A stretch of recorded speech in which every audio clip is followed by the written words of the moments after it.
Hello po mga kapapadadods.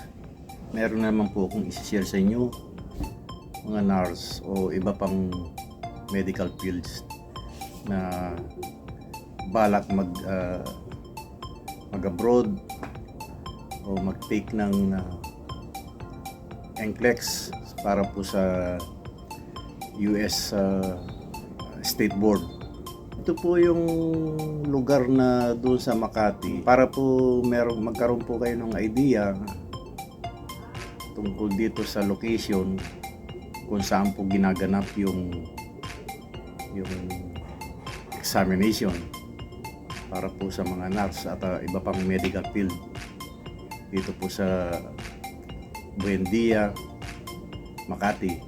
Ginaganap po ito doon sa Trident building. Okay. So kung kayo po ay manggagaling ng norte, nag-commute po kayo, galing po kayo ng sa north, o halimbawa bumaba po kayo ng Monumento, yan po siyempre po sasakay kayo ng LRT patungo po ng Baclaran. Pero ang baba po nyo ay Hilpuyat Avenue. And then parehas din po kung bumaba naman po kayo ng bus dito sa Avenida, pwede po kayong sumakay ng Doroteo Jose Station. Pag akyat nyo po ron sa Doroteo Jose, pwede na po kayong sumakay ng LRT doon patungo sa Hilpuyat. Kung manggagaling naman po kayo ng south, parehas din po, nag-commute po kayo doon sa Baclaran, yung pinakadulo po ng LRT yan sa Baclaran. Tapos pwede rin po kayong sumakay ng LRT doon para mabilis. Ganun pa rin po sa Hilpuyat Avenue. Doon kayo po bababa, and then hindi na po kayo lilipat dahil kung manggagaling kayo ng south, pagbaba ninyo, yun na po yan. Meron na pong naaabangan na o nasasakyan ng mga bus man yan o jeep patungo sa Trident Tower building.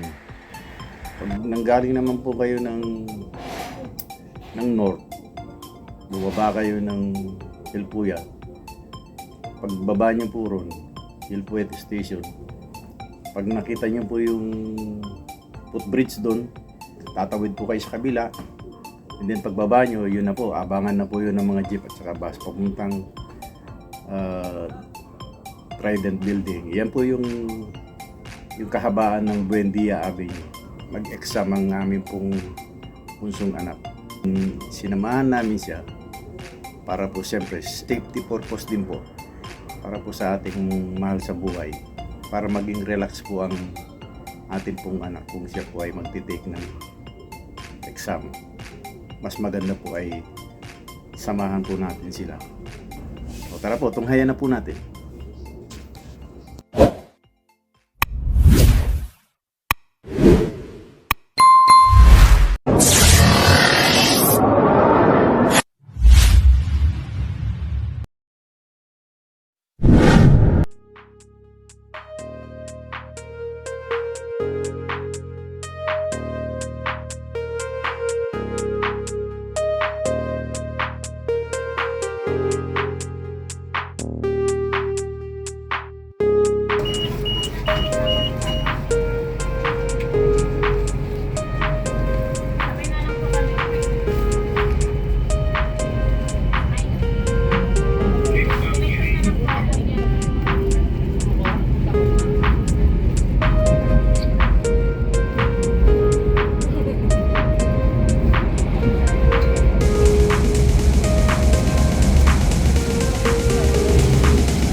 So yan guys, pagbaba nyo ng tren, yan na po yung kahabaan ng Hilpuyat Avenue Station. Ayan, Buendia Avenue. So ayan siya. Yan, meron building na kulay orange dyan. So dyan na kayo bababa, and then tatawid kayo dito mismo sa footbridge. Lilipat kayo sa kabila, and then kung kayo sasakay ng jeep or bus papunta dun sa Trident Building. So ito guys yung kahabaan ng Buendia Avenue. So ito yung One Pacific. So ayan. Yan, diyan kami nag-check-in. So banda roon sa kabilang building, kabilang building doon, nandun na yung Trident Tower. So ayan, madali lang matuntun.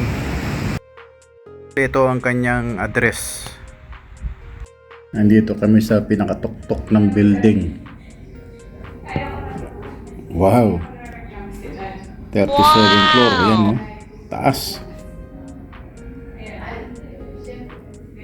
Oh, ganda ng view.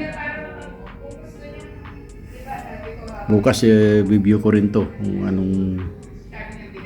anong klase pagka maliwanag. Open natin ilaw. Yan. Ayan, ito ang kusina. Oh. So ayan yung sa labas. Nasa 37th floor kami. Yan. Oh, maganda naman yung kusina, oh. May sala. May rep.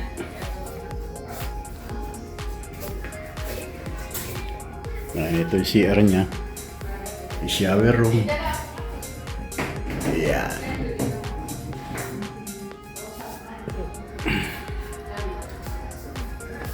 So itong room namin. Ayan. Uy, nakahiga ka na dyan, darling ko. Wala, nagbibideo. Binibidyoan ko lang.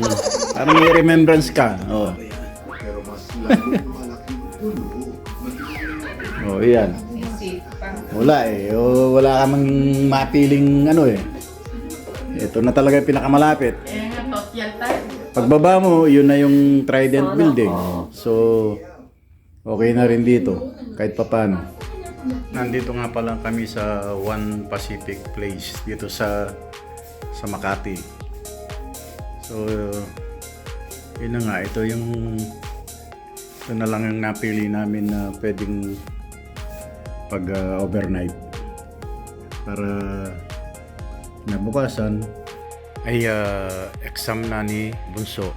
So, dyan lang sa bandang ibaba, sa kabilang building lang, 2 minutes walking lang, nandun na siya sa Trident Building kung saan siya mag-exam ng NCLEX. So, yan. So far, maganda naman yung view rito. Yan. Okay naman itong One Pacific Hotel. A few moments later. Umaga na, good morning. Nagkakape na yata yung dalawa. Silipin natin itong view rito sa labas. Ayun. Taas, oh.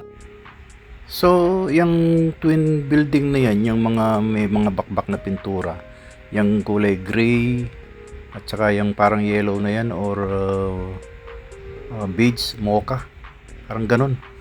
So, yan yung Trident Building. Okay. So, itong mismong One Pacific ay malapit lang mismo yung Trident, parang twin building na yan. Walking distance lang yan, siguro mga 2 minutes, 3 minutes. Nandiyan ka na sa building na yan. O baka wala pang 3 minutes. So yan, napakalapit lang. Kaya convenience ka dito sa mismong check-inan mo na One Pacific Hotel. Wow naman! Wow! Kape kataba. Wow! Nagre-review pa rin. Yan ating view rito. Abak na. Good morning, Philippines. Makati. Ayun, no?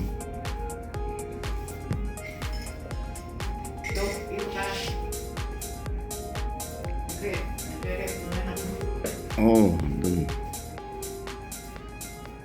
Daming ano dun, no?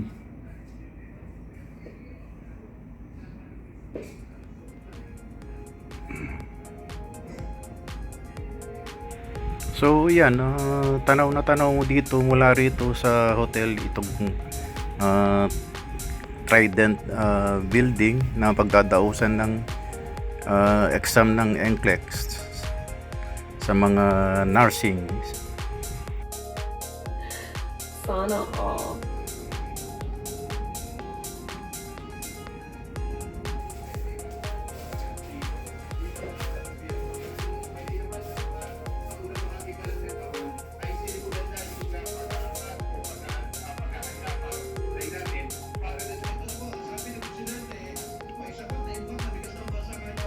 Ayos naman itong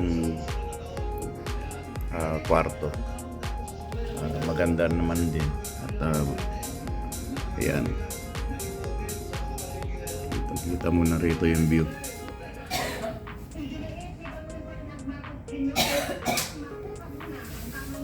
First time namin na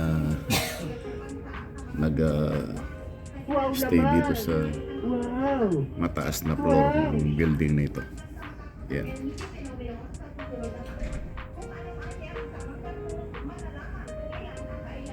Okay. Maya lang mag-exam na si Bunso. Sana maipasa na niya ang kanyang state board. A few moments later. Yan. So, yan, tanghaling tapat na. Ayan. Ayan. Ayan ang view natin ngayon na tanghaling tapat. Alas 10 ng umaga. So, maya lang, baba na si Bunso para sa kanyang exam.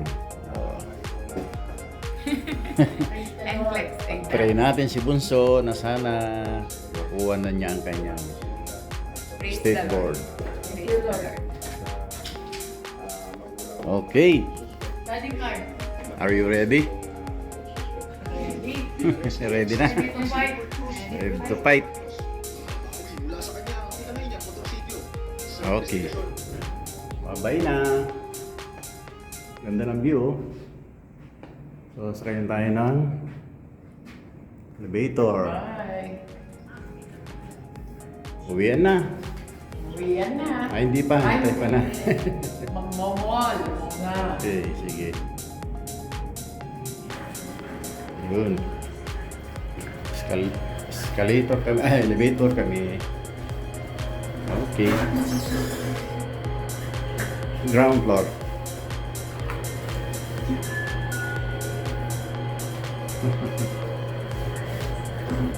Ground floor na tayo. Ayan. Hello. Sana po nagkaroon po kayo ng kaunting impormasyon o kaalaman o tips patungo doon sa kung saan ginaganap yung mga nag-exam ng NCLEX. Good luck na lang po sa inyo pong yung may mga anak na mag-take ng NCLEX bilang nurse o iba pa man na medical field. Good luck na lang po sa inyo. Dagdagan na lang po natin ng panalangin para po ay sila po ay makapasa. Good luck po sa inyo lahat. Maraming salamat po. Bye-bye.